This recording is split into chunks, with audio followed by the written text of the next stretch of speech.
Welcome to Wealth, Health, and Wisdom Mastery, a channel where we learn tips on how to become more wealthy, more healthy, and also adopt tips on how to be wise and win in life.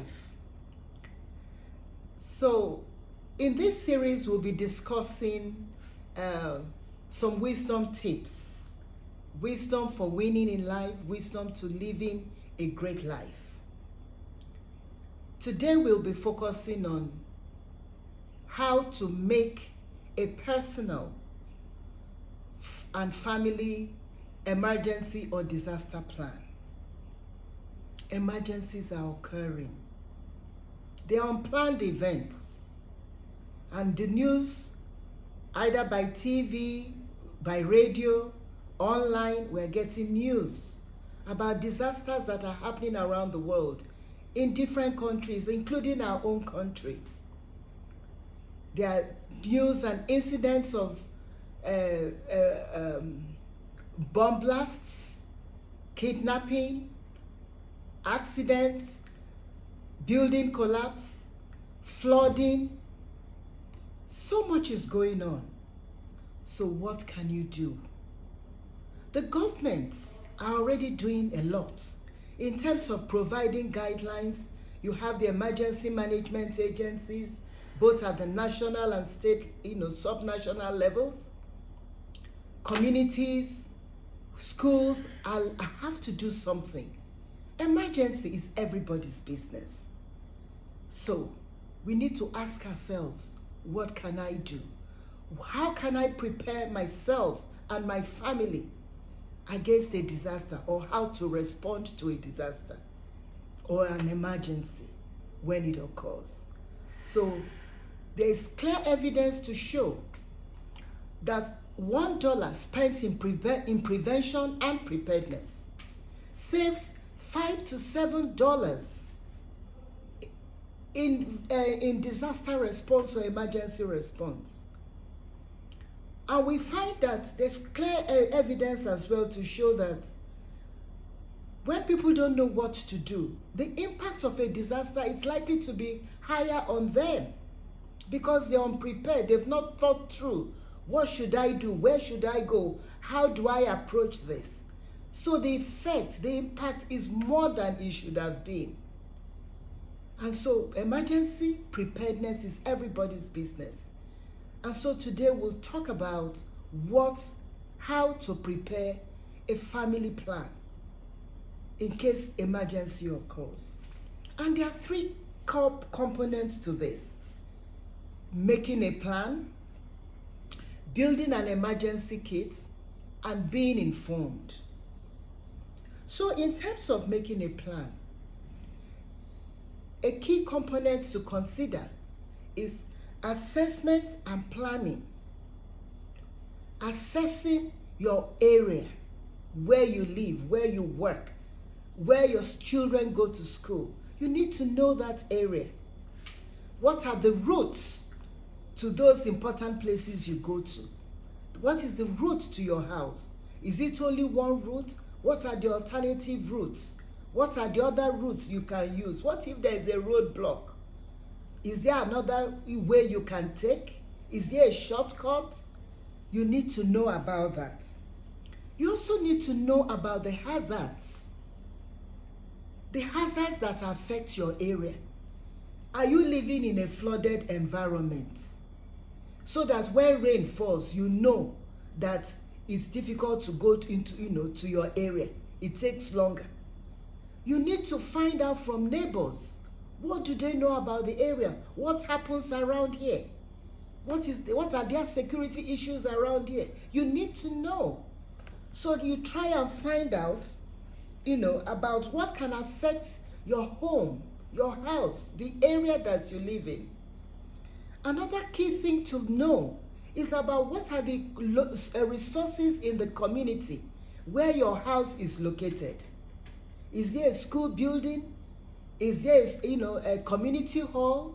Is there a local hospital? How many hospitals are around the area?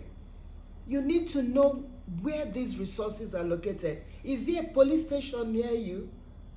Find out what the resources are. Don't just drive to your house or walk to your house and just know, okay, I got home. You need to know who lives with you, what do you know about your area. Know what those community resources are. Another important thing to know is also to assess your own house, the building that you live in. What do you know about the building? When was it built? What are the issues around that house? Is it a damp house? You also need to assess your own home, your internal home. Look at the fence, even before you go into your house itself, the fence. Do you need to put up the fence? What do you need to do around your security, the security of your house? It may not just be something you deal with, especially if you are living in a rented apartment, but at least you can discuss with your other neighbors, what can you people do?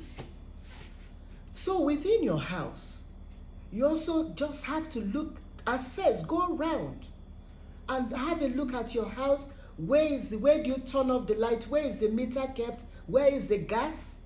Where do you turn off things in the house? Where do you turn off water? Just in case there's a fire, you need to know what are the exits, how many doors you have, windows and all that stuff. You need to check. Not only that, you also need to go around the house and see how, for example, how picture frames have been placed. Are they properly placed? What are the hazards in your house? Where have you kept your kerosene, your utility things that can burn? Acids and all that, bleach. Where are these things kept? Are they properly secured? Are they out of the reach of children? You can also help to reduce the disasters that occur in the home. The electricals, how often are things maintained in the house? So it's time, because your life is so important. Your health is so important. The health of your family and their welfare is so important. So it's time to have a family meeting. And when you are having a family meeting on how to plan for your household, everybody needs to be part of it, including your support workers, your home helps or house helps. They have to be part of it. Your children, whoever lives in your household should be a part of that meeting. And it is, suggested that this meeting should be held at least twice a year, so that that risk assessment is done by every one of you. Children should also know, even if they are less than 5 years, they should know where gas is turned off, so that if there's, for example, if mom and dad are not around, and they are with a relative who is new to a visitor, they can at least say, oh, uncle, this is where they turn off this. So it's important that everybody knows in your house where things are turned off. So apart from doing a risk assessment and discussing, it's very important that every household has an out of area contact person. Who is your out of area contact person? So for example, if you live in Lagos, your household is in Lagos, your residence where you currently live is Lagos. So let's say your mom or your grandmom lives in Abuja or in your state capital, wherever. Everybody should know her phone number. And the person who is your out of contact area person should also know they're acting in that capacity for you. What does that mean? How does this work? So if for any reason you are not able, let's say there's a bomb blast in your area and you are not able to get home, or just the fact that there's a bomb blast in the town that you live in, instead of making your household of 6 people, instead of calling around 6 people and say, where are you and where are you? You just need to make one phone call to grandma and say, I'm fine. And when daddy calls grandma, Grandma will say, Daddy's fine. Mom, I've also received a call. I've heard from 3 of your members of your family. This is where they are. Instead of making 6 calls, calling around 6 people within your household. So apart from having an out of contact person, like I said before, having done your risk assessment within your house, if there are things that need to be repaired, please begin to repair them. Sometimes some of these things cost money, but you'll find that if you develop a system of planned maintenance over a period of 3 months to 6 months, you will find that you've actually been able to repair all the things that are in the house. It's much easier and it's less painful, to do a planned maintenance than suffer the disaster consequence, like a fire in your house. So these things can be prevented, through a planned maintenance approach, and put that as part of your budget, your family budget, and do that over time. You'll be amazed that within a year you are just going to be doing planned maintenance. Another thing, like I said, is the next thing to do is to develop an emergency kit, a grab bag. So in another episode, I'm going to concentrate and spend some more time on the contents of your emergency kit. But essentially, it needs to have your toiletries, your photocopies of your key documents, some money or dry food, and a dress, one or two changes of clothes for every member of the family. And remember that children are quite sensitive. Allow them to take their toys, at least 1 or 2 toys per child, because in times of emergency they want to continue to be kids and hold on to their toys, and that is very important. The final component in the part of preparedness is also developing response capacity within your family. What does that mean? You need to learn certain life skills. Driving. 1 or 2 people in your house should at least know how to drive. Swimming. These are life skills. Diving skills, and also little light search and rescue skill is also important. So these are type of skills that you need to develop because you might need them for survival. So this is also an opportunity to allow your children to join the Girl Guide or the Boys Brigade, because some of these things are taught in those types of clubs. So they begin to acquire these skills even as young children. So finally, there are one more thing that is important in terms of preparedness.